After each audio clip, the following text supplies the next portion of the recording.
Esta es la segunda parte sobre unos temas que surgieron de la serie en Colosenses. Recuerden ustedes que en la serie en Colosenses hablamos de la iglesia, el evangelio y la cultura, y hablamos de cómo la iglesia siempre se encuentra inmersa en una cierta cultura, en un cierto tiempo, y cómo esa cultura influye de una manera a veces positiva y a veces, la mayor parte de las veces, de una forma muy negativa en la vida, en el pensamiento y en la fe de los cristianos.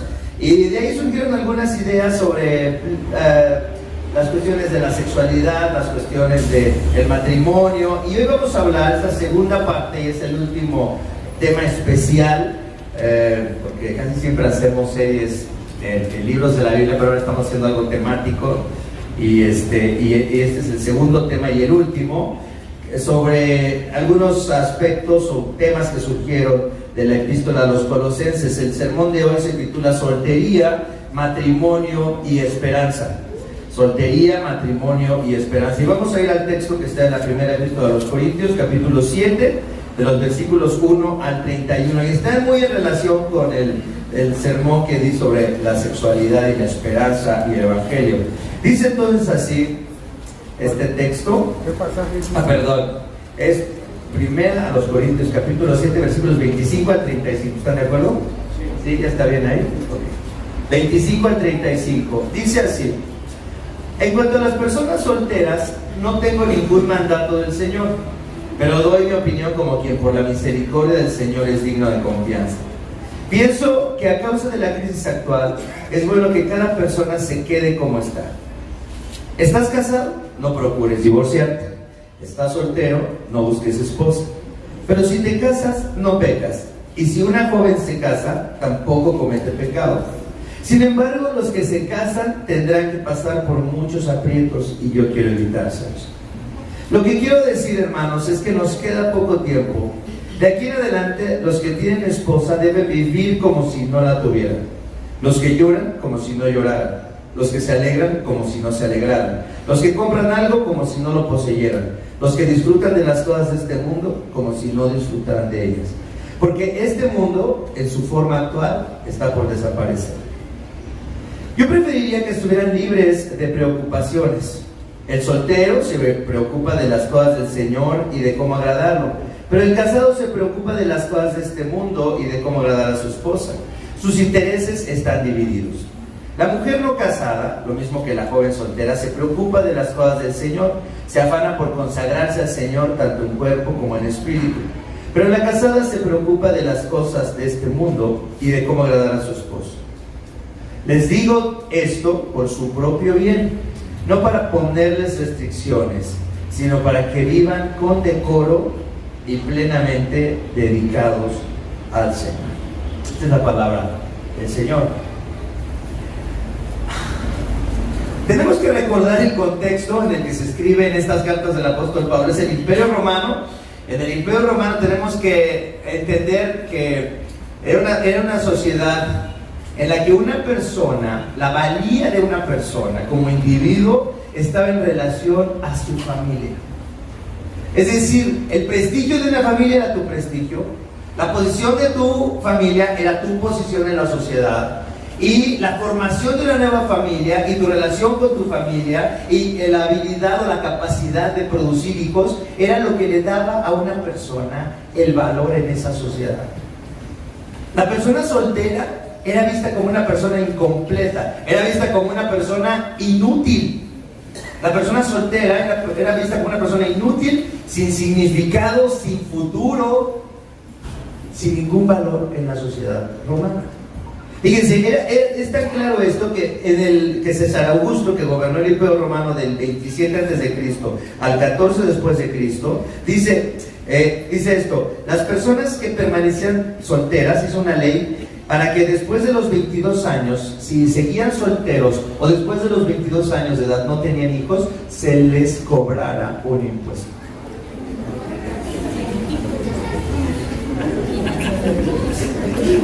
Por inútiles. Prácticamente era eso, de verdad, o sea, no creen que estoy siendo sarcástico. Era la idea de una persona soltera, ¿para qué sirve? Que pague impuestos. No tiene hijos, no tiene esposa, no tiene futuro. Es un paria de la sociedad, que pague impuestos. Quiero que entendamos el contexto histórico de la sociedad romana, en la que Pablo, otra vez, a causa del Evangelio y de la comprensión de la nueva vida que hay en Cristo, dice cosas que son realmente revolucionarias, dice cosas que rompen los cánones de esa sociedad en la que se vivía. Ahora, quiero decirles esto: cada sociedad tiene valores, tiene ciertos valores, tiene ciertas cosas a las que les da muchísima importancia, pero que son contrarios a la dignidad de la persona. Esto quiero decirles que ha pasado en el Imperio Romano y pasa en nuestro tiempo. Y quiero decirles esto, algo que encontré que me parece muy interesante. Dice, la sociedad neopagana en la que vivimos, es decir, neopagana en el sentido de que todo el mundo puede creer en lo que quiera, no hay una verdad absoluta, hay muchas verdades, no nos importa lo que otras personas creen, hay esta idea de respeto, pero en realidad hay una indiferencia a lo que cada uno cree. Y en esta sociedad neopagana en la que vivimos hay un código de quién vale y quién no vale, ¿están de acuerdo? Vamos a poner un aspecto. Dice, en diferente forma que en el Imperio Romano, pero hay valores que se ponen por encima de la dignidad humana. Por ejemplo, en nuestra sociedad la mujer que vale es la que es profesionista, exitosa, guapa, tiene hijos y sigue casada. Si a una mujer le falta algo de esta lista, es destruida aún por otras mujeres. Si es ama de casa, es una mantenida, dicen las que trabajan. Si es exitosa pero pesa más de 50 kilos, es digna de lástima. Si es exitosa y delgada pero no tiene hijos, es digna de compasión. Si tiene hijos, es exitosa y pesa 50 kilos pero no tiene pareja, seguramente es una mujer odiosa que espanta a los hombres. Así llegan todas las combinaciones posibles. En nuestra sociedad, la mujer sigue sufriendo, sigue siendo criticada y sigue siendo valorada en términos así. Por otras mujeres, no crean que solamente por hombres, por otras mujeres. Si es hombre, la cosa es mucho más fácil. No tiene dinero, es un perdedor. Los hombres la tienen más fácil, no está tan complicada. No tiene lana, es un perdedor. Pero fíjense, hay otra cosa peor en nuestra sociedad, para un hombre y para una mujer. La persona que no tiene una vida sexual activa o no está en una relación romántica, es una persona que está mal. Es una persona que no puede ser feliz. Es una persona que, ¿para qué vive? Fíjense, es algo que se valora mucho. La persona virgen o no activa sexualmente es vista como alguien que no se está realizando. Esto es algo que nosotros como cristianos tenemos que ver cómo se manifiesta aún dentro de la iglesia. Dice, en la sociedad en la que vivimos, el mundo está diciéndonos lo que debemos hacer o tener para establecer una imagen de seguridad. Todas las personas, aun las que parecen tenerlo todo, en el fondo son profundamente inseguros. Así que no piensen que esta época de libertinaje, igualdad e inclusión ha creado una sociedad donde las personas están más felices. Siguen existiendo valores absurdos como estos que vimos, en los que se le cobraba impuestos a los solteros, que esclavizan a la gente a conductas autodestructivas, porque no se reconoce lo que Pablo con toda claridad declara en esta parte de su epístola a los Corintios. La dignidad de la persona se establece en el orden de la creación, en el hecho de que fuimos hechos a imagen y semejanza de Dios. Pero fíjense, también en el papel que juega la sexualidad, la iglesia y la familia en el contexto de la fe cristiana y en encontrar el verdadero significado de la vida. Esas son las tres cosas de las que voy a hablar hoy. Voy a hablar acerca de la esperanza, cómo nuestra visión del valor de la persona y de la forma de vivir con respecto a ser solteros o casados, con respecto a cómo a nuestra moral sexual como cristianos tiene que ver con nuestra esperanza en la verdadera familia. ¿Qué dicen? La verdadera familia, en el verdadero significado y en el verdadero amor. La verdadera familia, el verdadero significado y el verdadero amor. Fíjense lo que dice en el versículo 25 del texto que leímos. Dice, en cuanto a las personas solteras, no tengo ningún mandato del Señor, pero doy mi opinión como quien por la misericordia del Señor es digno de confianza. Dice, pienso que a causa de la crisis actual, fíjense, estaban en crisis en el primer siglo.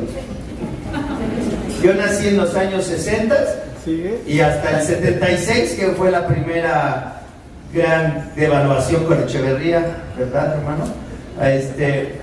Pues no, desde ahí empezó la crisis, ¿no? Y en el 84, 86, pues ibas al banco y ponías ahí un dinerito en un plazo a 30 días y la tasa estaba a 140 anual, ¿no? Una locura, estábamos en crisis, pero fíjense, estaba en crisis en el primer siglo. Dice, pienso que a causa de la crisis actual es bueno que cada persona se quede como está.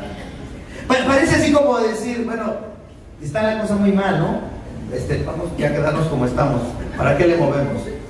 Pero no es una falta de esperanza. Fíjese lo que dice: estás casado, no procures divorciarte; estás soltero, no busques esposa. Pero si te casas, no pecas, y si una joven se casa, tampoco comete pecado. Sin embargo, los que se casan tendrán que pasar por muchos aprietos, y yo quiero evitárselos. Quiero decirles algo: el cristianismo abrió la puerta a una posibilidad que no se veía en el Imperio Romano, la posibilidad de que una persona decidiera vivir una vida de soltería, de celibato, de no casarse, de no tener hijos, y que fuera reconocida como una persona valiosa y como una forma válida de vivir en una sociedad que decía no vales nada. Y dice, claro que sí vales, porque fuiste creado a la imagen y semejanza de Dios, y por causa de Cristo y por causa de que has sido redimido por Cristo, tienes un significado que va más allá de lo que dice la sociedad. Pablo dice, no, las personas cristianas y que son solteras son útiles y son plenas aunque no estén casadas. Formar una familia no es el valor máximo, sino que, ¿cuál es el valor máximo? Para la vida cristiana, vivir para Cristo, dedicar nuestras vidas a Cristo. Eso es lo que está diciendo. Fíjense, las mujeres viudas a las que César Augusto también imponía un impuesto si no se casaban en 2 años después de haber enviudado. También había un impuesto para las viudas. Dice, los cristianos les ayudaban si esas viudas decidían no casarse. En Hechos capítulo 6 sabemos que hubo un pleito, ¿se acuerdan? ¿Por qué? Porque se estaba desatendiendo a las viudas de los griegos y se les daba preferencia a las viudas de los judíos. Pero fíjense, este aspecto de esta expresión acerca de las viudas es muy importante si entendemos el contexto social del Imperio Romano. Es decir, la iglesia estaba diciendo, no tienen que casarse; si no quieren casarse, quédense viudas. Fíjense lo que dice aparte en 1 Timoteo capítulo 5, donde Pablo dice cómo deben tratar a las viudas, y se reconoce debidamente a las viudas que de veras están desamparadas. Pero si una viuda tiene hijos o nietos, que estos aprendan primero a cumplir sus obligaciones con su propia familia y correspondan hacia sus padres y abuelos, porque eso agrada a Dios. No dice, son unas inútiles esas viudas, pones un impuesto y que se casen rápidamente. Dice, no, la iglesia es totalmente diferente. Las viudas valen y deberían, y si quieren quedar solteras, que se queden solteras. Dice, la viuda desamparada, como ha quedado sola, pone su esperanza en Dios y persevera noche y día en sus oraciones y súplicas. ¿Por qué vale la vida de la viuda? Porque si está en Cristo se dedica a las cosas de Dios, en su viudez, en su condición. Dice, en cambio la viuda que se entrega al placer ya está muerta en vida. Encárgales estas cosas para que sean intachables. Y el que no provee para los suyos, y sobre todo para los de su propia casa, ha negado la fe y es peor que un incrédulo. Entonces fíjense lo que dice. Para Pablo, el hecho de que un hombre o una mujer cristiano decidieran permanecer solteros era una forma de vida no solo aceptable, sino valiosa. Tener hijos y formar una familia no es entonces lo más importante. Ni siquiera tener relaciones sexuales es lo más importante. Y aquí es donde viene la comparación más radical con la forma de pensar en nuestro tiempo con respecto a la sexualidad.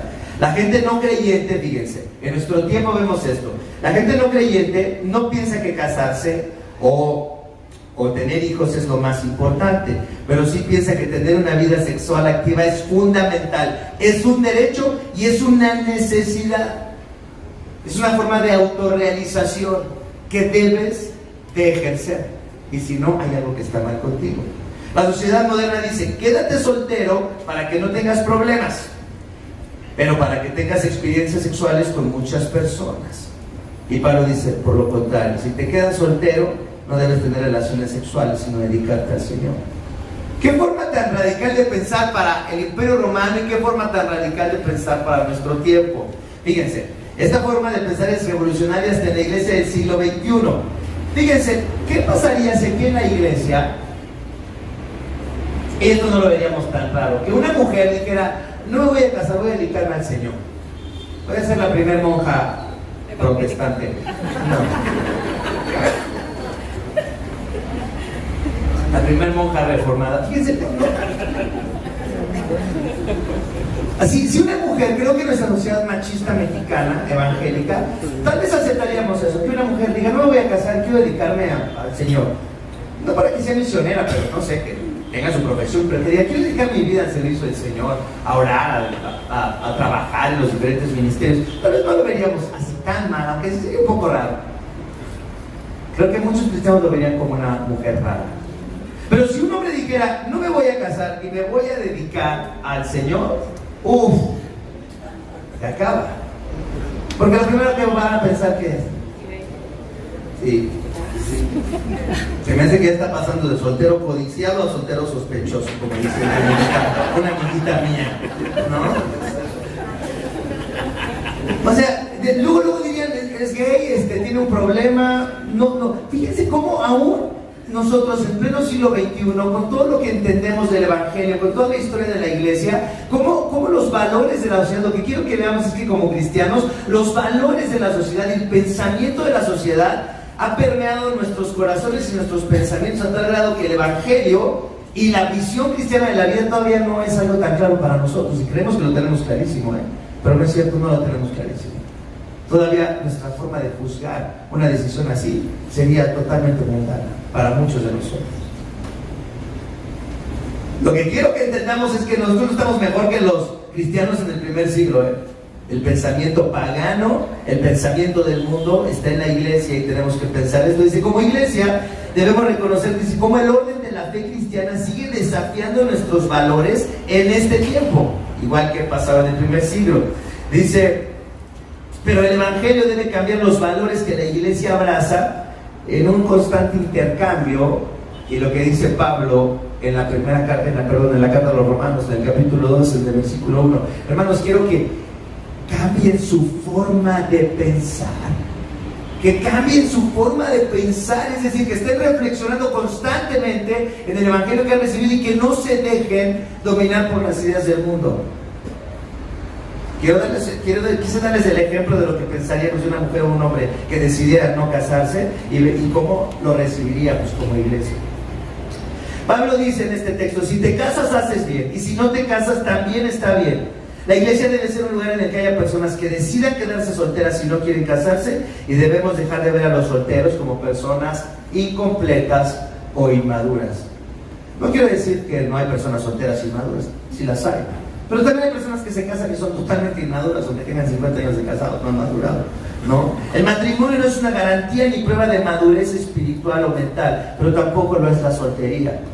Y como iglesia tenemos un desafío de ¿cómo vamos a tratar a los solteros? Les hemos propuesto a los solteros que se queden solteros. Va a decir, ay hermano, usted porque se casó y está también y cumplió 25 años de casado. No es porque estoy casado, pero la iglesia creo que no ha hecho esta propuesta a los jóvenes. Decirles, no te cases, sirve al Señor. Si no quieres casarte, no te cases, no tienes que hacerlo.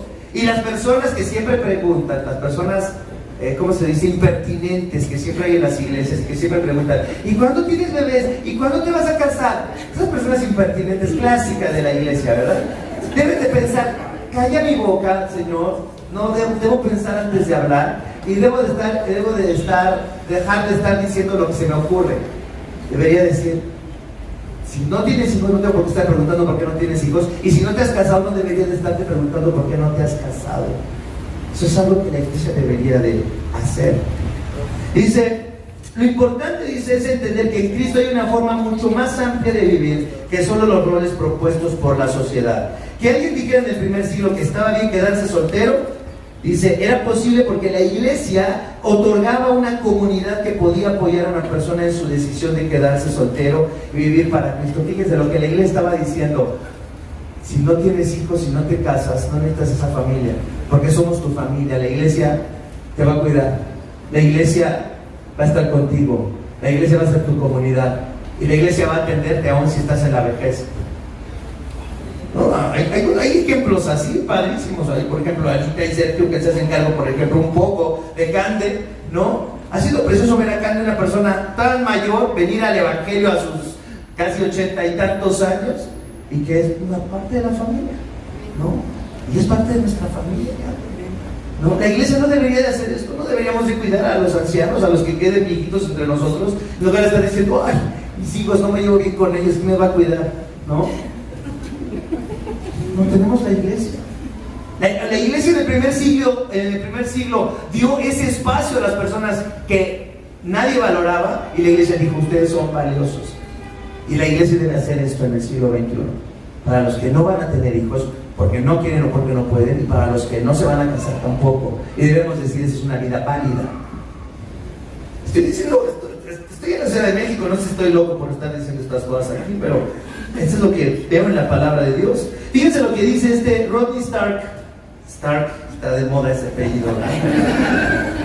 No quiero spoiler más, dice. Es un sociólogo estadounidense, recibió su doctorado de la Universidad de Berkeley y luego fue el investigador del Centro de Estudios para las Leyes y la Sociedad en la Universidad de Washington por 32 años, y ahora es parte de los profesores de la Universidad de Baylor en Estados Unidos. Es decir, un sociólogo, un investigador. Y fíjense lo que dice de este nivel. Dice, la fe cristiana revitalizó la sociedad, proveer nuevos valores que hicieron posible hacer frente a los desafíos y problemas de las comunidades. En las ciudades donde había muchas personas en situación de calle y pobreza extrema, el cristianismo ofreció ayuda y esperanza. En las ciudades llenas de inmigrantes, la iglesia ofreció una comunidad de apoyo y amistades desinteresadas. A las viudas y huérfanos, la iglesia les ofreció una nueva familia.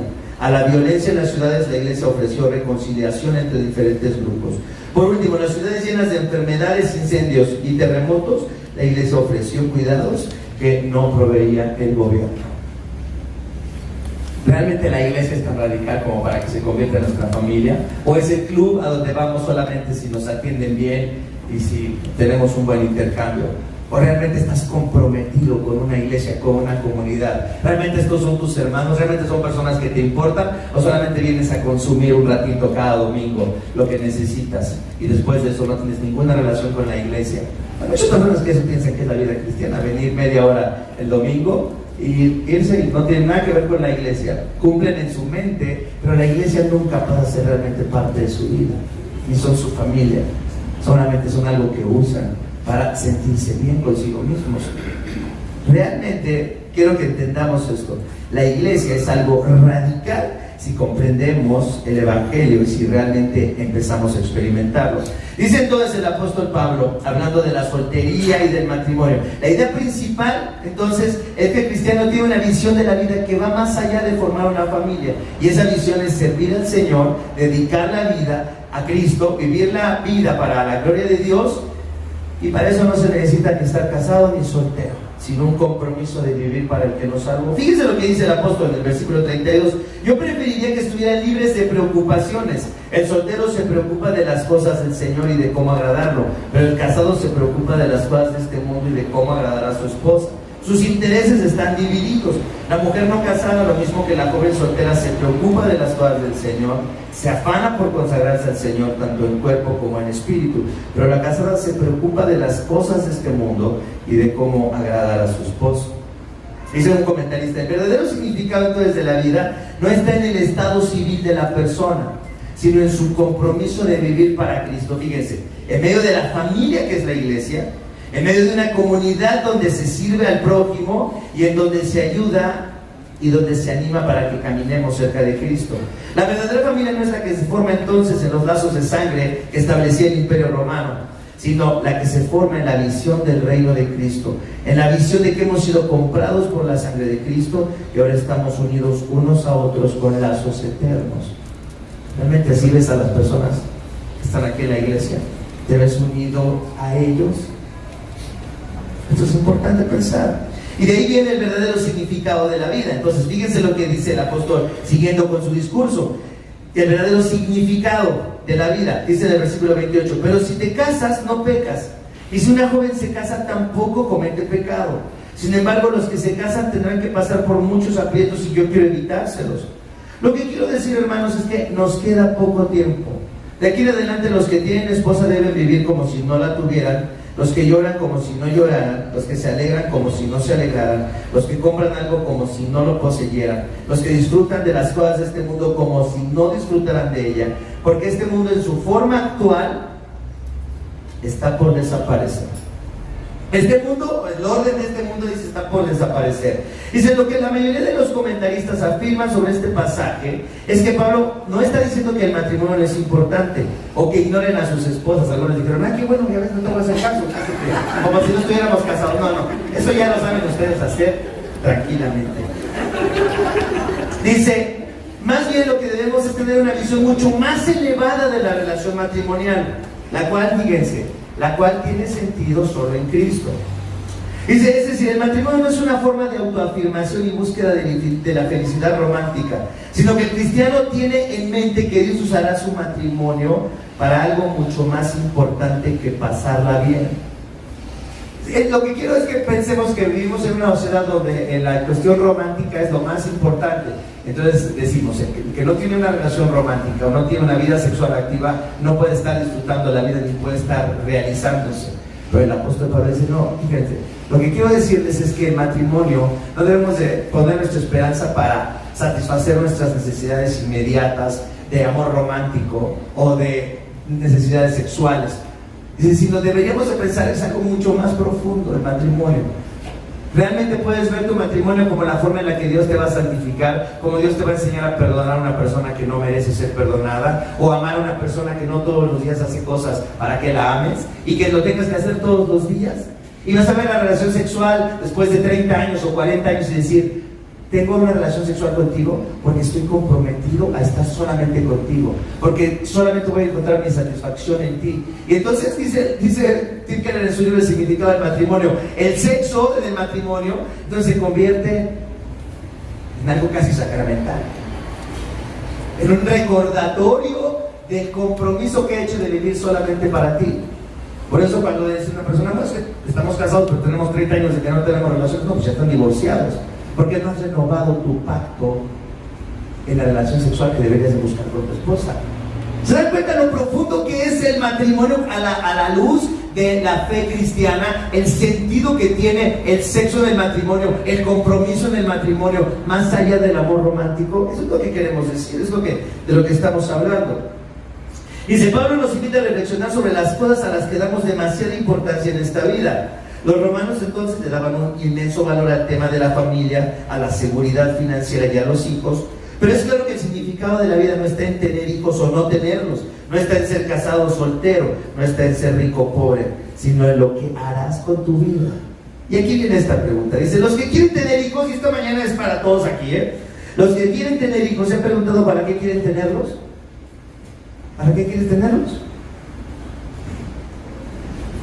Es una urgencia biológica, como dicen los que no creen en Dios. El reloj biológico ya me está marcando que es la hora de tener hijos. Ya, no puedo controlarlo. Es el reloj biológico. ¿Crees que te falta algo? Si te falta algo, entonces quiere decir que no has encontrado en Cristo lo que necesitas. Si te falta algo. Y claro que puede decir, usted tiene 2 hijos, pastor. Bueno, les voy a decir una cosa. Si tú piensas que es difícil no tener hijos, es igual de difícil tener hijos. Entonces, cualquiera de las dos opciones es difícil. Eso sí se los digo. Fíjense lo que dice aquí.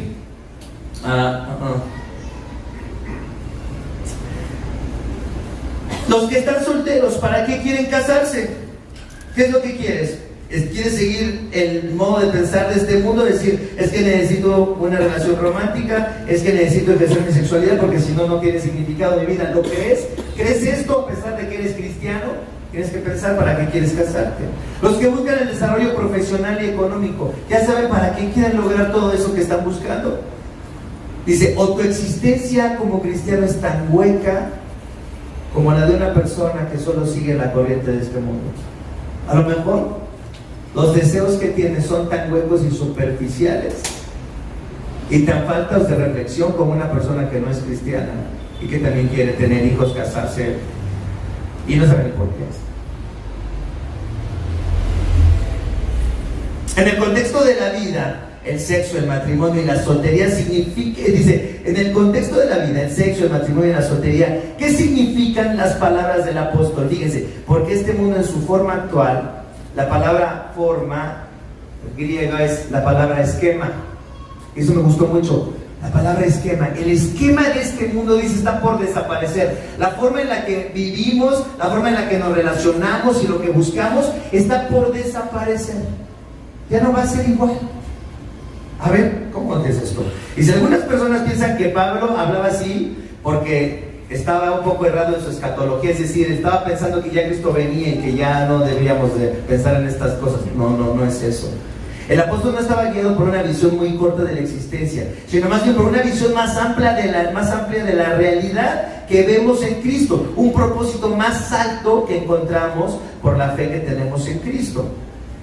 Y los que no tienen esta esperanza, pues se acaba de escribir un libro, una mujer feminista acaba de escribir un libro que se llama ¿Por qué tener hijos? Un debate moral. Es de MIT Press, una casa de publicación muy importante en Estados Unidos, el MIT de Massachusetts. Y dice, la propuesta es esta, dice esta mujer: creo que a la luz del sufrimiento humano tenemos que pensar si es moral decidir tener un hijo. Y no hemos hablado de esto, debemos empezar a discutirlo. Porque ¿cómo puedes tomar la decisión de traer a una persona que va a sufrir a este mundo? Es inmoral hacerlo. Wow. Los cristianos no tienen esperanza. Que piensen así los que no conocen a Jesús deberíamos de verlo como algo natural. Pero que esto empiece a influir también en la iglesia nos tiene que hacer pensar. Y si las personas están considerando no tener hijos o no casarse por razones meramente egoístas, por razones que no tienen que ver con una esperanza, sino más bien con una falta de ella, y sobre todo por una confusión moral que proviene de una falta de entender el significado de la vida. Dice entonces, hablando el apóstol Pablo de esta forma en la que va a cambiar la existencia, y esto, a ver cuál es el verdadero significado de la vida. Cuando dice: los que tienen esposa, hagan como si no la tuvieran. Los que lloran, como si no lloraran. Los que se alegran, como si no se alegraran. Los que compran algo, como si no lo poseyeran. Y los que disfrutan de las cosas de este mundo, como si no disfrutaran de ella. Entonces el apóstol Pablo no está diciendo que el matrimonio no importa, o que ya no compres nada, o que vivas llorando, o que deseches todo lo que tiene que ver con el mundo. No está diciendo eso, sino que realmente le des a cada cosa su lugar en el plan de Dios para tu vida, sabiendo que el significado de la vida no está en el matrimonio, ni en los hijos, ni en lo que poseemos, ni en disfrutar de lo creado, sino en que somos hijos de Dios. Entonces, el esquema del mundo va a cambiar. Por ejemplo, en el cielo no nos daremos en casamiento, ¿saben? Eso, no va a haber sexo en el cielo. ¿Estaban seguros de eso o todavía tenían duda? No habrá sol tampoco. Y no habrá mar. Alguien me dijo un día: no quiero la eternidad porque no va a haber mar. A mí me encanta la playa. Siempre aquí, y se los recuerdo porque se los he dicho muchas veces, porque la gente se acerca continuamente a preguntarme lo de siempre. ¿Qué me preguntan? Si en el cielo, ¿qué? ¿Va a haber perritos? Ya dijimos que sexo no es la primera gran desilusión para muchas personas. No va a haber sexo, entonces deberían tener sexo en esta vida, porque si no va a haber sexo en la siguiente, ¿qué voy a hacer? Va a haber perritos, pastor, va a haber chocolate. ¿Qué es lo que siempre decimos?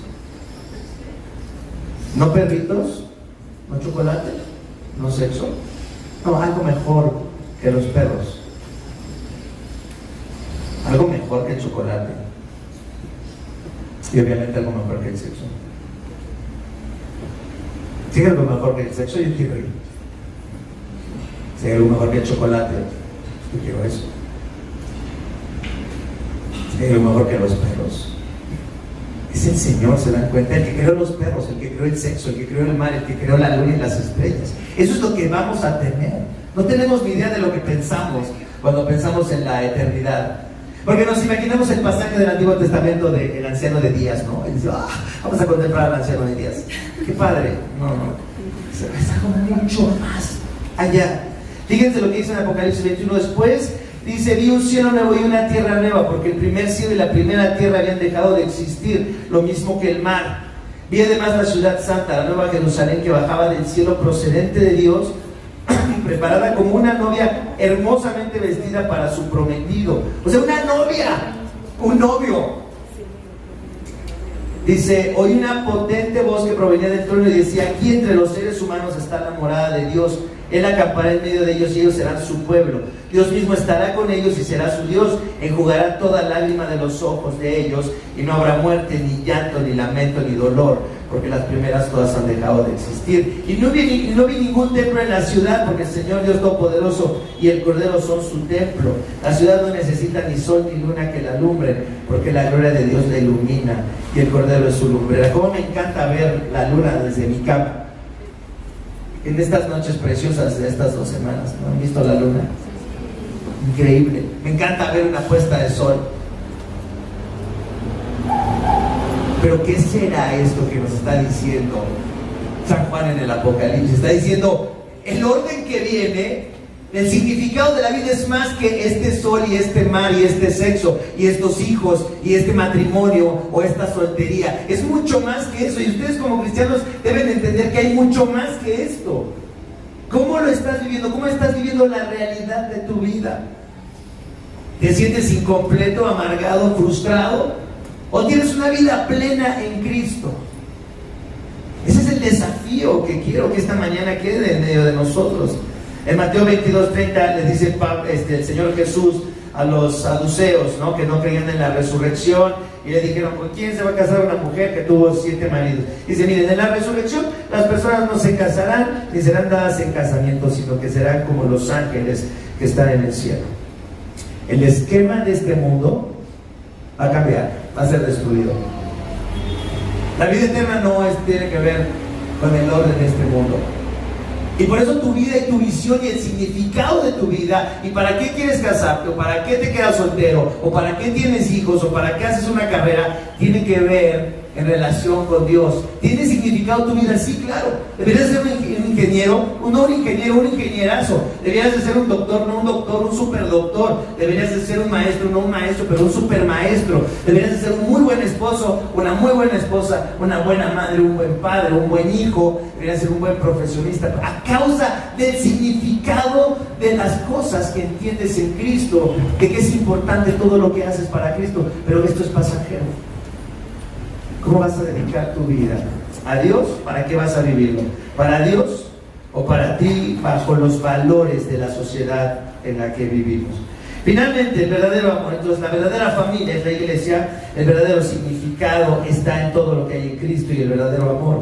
Les digo esto en el versículo 35. Fíjense con lo que termina Pablo esta porción. Y digo, les digo esto por su propio bien. O sea, todo esto que les he dicho, de que si se casan, hacen bien, de que si se quedan solteros, está bien, de que hay muchas posibilidades de vivir para Cristo. Elige la que tú más quieras. Lo importante es que sea en Cristo y para Cristo. Elige lo que tú quieras. Dice, les digo esto no para ponerles restricciones, sino para que vivan con decoro y plenamente dedicados al Señor. Es decir, para que mientras están aquí tengan una buena vida y realmente experimenten la presencia de Dios en sus vidas, la realidad de Cristo en sus vidas.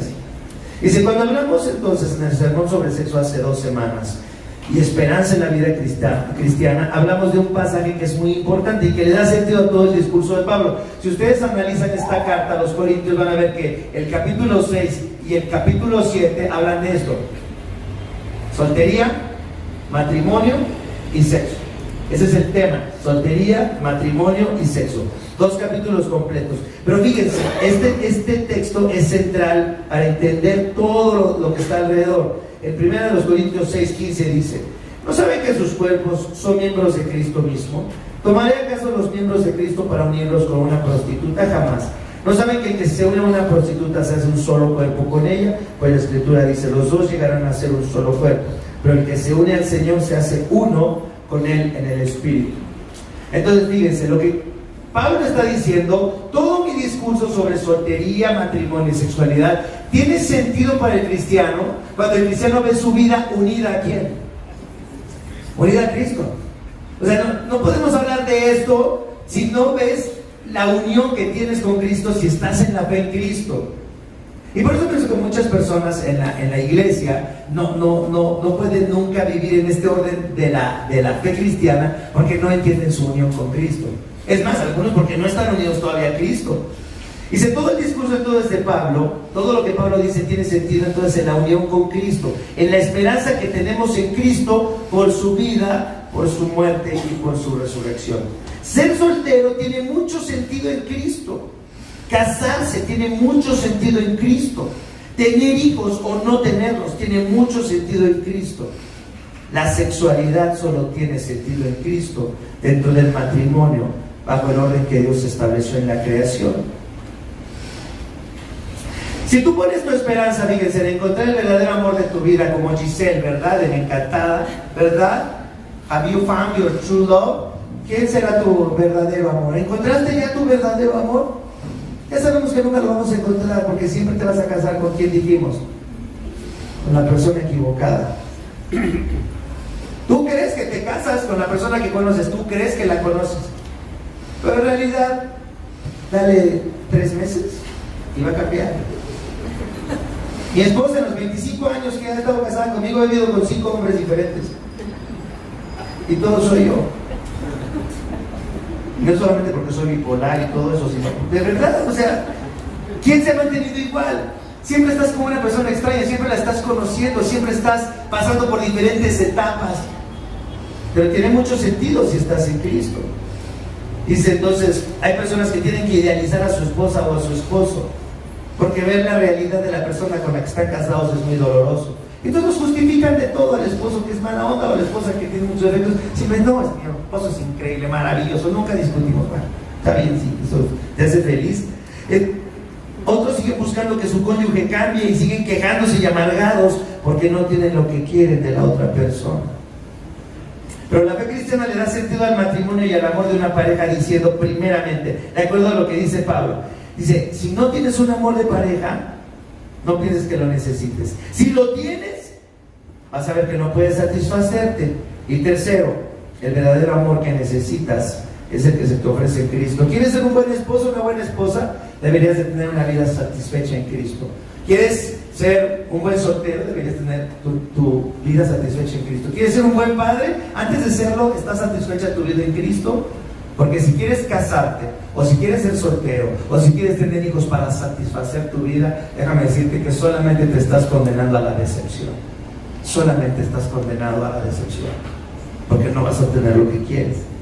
Pablo dice, no les digo estas cosas para desanimarlos, sino para que vivan con decoro. Y fíjense lo que dice esta palabra. Esta palabra, está horrible esta palabra. Aperis pastos, para que vivan sin distraerse. Fíjense lo que dice el apóstol Pablo. Lo que quiero, lo que les estoy diciendo al decirles todo esto acerca de la soltería, del matrimonio, del sexo y de nuestra unión con Cristo, es para que no se distraigan. Fíjate qué interesante. Si eres un soltero, puede ser que estás tan distraído pensando en el amor romántico cuando tienes tantas posibilidades de servir a Dios y de vivir para el Señor en tantos aspectos. Si estás casado y no tienes hijos y estás pensando en los hijos que no tienes, estás distrayéndote en algo que está tal vez robándote tantas posibilidades de servir y de hacer tantas cosas por el reino, porque estás distraído pensando en los hijos que no tienes, en la pareja que no tienes, en el amor romántico que no tienes, o en otros que quieren divorciarse, ¿verdad? También lo dice Pablo, ¿verdad? Otros dicen, oye, lo que quiero es divorciarme, ¿no? ¿Cómo me bajo de este juego? Dice Pablo, no se distraigan. Así como están bien. ¿No lo crees? ¿Tú crees que así como estás bien? No lo creemos. Sinceramente, no lo creemos. No creemos que estamos bien así. Eso es muy triste. Solo hay alguien que realmente puede satisfacer la necesidad que tenemos de ser conocidos, amados y aceptados. Si alguien te conoce y te ama a pesar de ver lo malo que hay en tu vida, lo horrible persona que puedes llegar a ser y de todos modos decide amarte, eso es una muestra de un amor verdadero. Pero solamente Cristo te conoce plenamente. Y sin tener necesidad, fíjate, de relacionarse contigo, porque realmente no necesita nada de ti, ha decidido amarte. No solamente sintiendo que te ama, pero dando su vida por ti. Yo no he tenido que dar mi vida por las personas que amo, ¿Tú sí? Pero Cristo sí tuvo que dar su vida por las personas que amaba. La vida cristiana entonces nos muestra el verdadero amor. Todos los demás amores son un llamado al verdadero amor que estamos buscando. Esto lo puedes obtener casado o soltero. Las dos cosas son difíciles, dice el apóstol Pablo. Si te casas vas a tener muchos problemas. Ambas cosas requieren que muramos a nosotros mismos. Ser soltero, yo pienso que se siente que es una vida en la que sientes que te mueres. Es difícil ser soltero para muchas personas, sí. Pero estar casado también, a veces sientes que te mueres. La verdad, ahí sí se ríe. De verdad, la condición en la que vivas implica morir a ti mismo. Si eres soltero, de una manera, y si eres casado, de otra manera. Si tienes hijos, de una manera, y si no los tienes, de la misma manera. Dice, ambas cosas son difíciles, ambas cosas requieren que muramos a nosotros mismos. Ambas situaciones, ambas condiciones pueden glorificar al Señor, y ambas formas de vivir pueden ser también de mucha bendición. Que pensemos en esto. Vamos a orar. Padre Santo, Padre amoroso, Padre bueno, te damos gracias porque las palabras del apóstol Pablo tienen una buena intención. Que aprovechemos la vida que tenemos para vivirla para Cristo. En la esperanza, Señor, no de la familia terrenal, pero de la familia que hay en la comunidad de la iglesia, de los que has rescatado, de los que luchamos, Señor, por mantenernos cerca de ti. En el verdadero significado de la vida, porque este mundo va a desaparecer, pero hay un mundo que nunca va a desaparecer, es tu presencia. Y en el amor verdadero que necesitamos y que ha sido provisto por el que dio su vida por nosotros. Padre, realmente creemos estas cosas. Realmente podemos vivir así. Tenemos un desafío grande. Si somos cristianos deberíamos de conocer esta forma de vivir. Si no lo somos, podríamos empezar a conocer. Padre, oro por tu iglesia, oro para que las ideas del mundo y la visión del mundo no nos dominen, sino que nuestro entendimiento sea iluminado por la palabra viva y eficaz, por las buenas noticias del Evangelio. Padre, que no nos distraiga nada. Queremos vivir para Cristo, para el que nos amó y dio su vida por nosotros, para el verdadero amante de nuestras almas, para el que nos conoce y nos acepta. Gracias, Padre, por darnos este amor. Gracias, Padre, por darnos tu palabra. Oramos en el nombre de Cristo. Amén.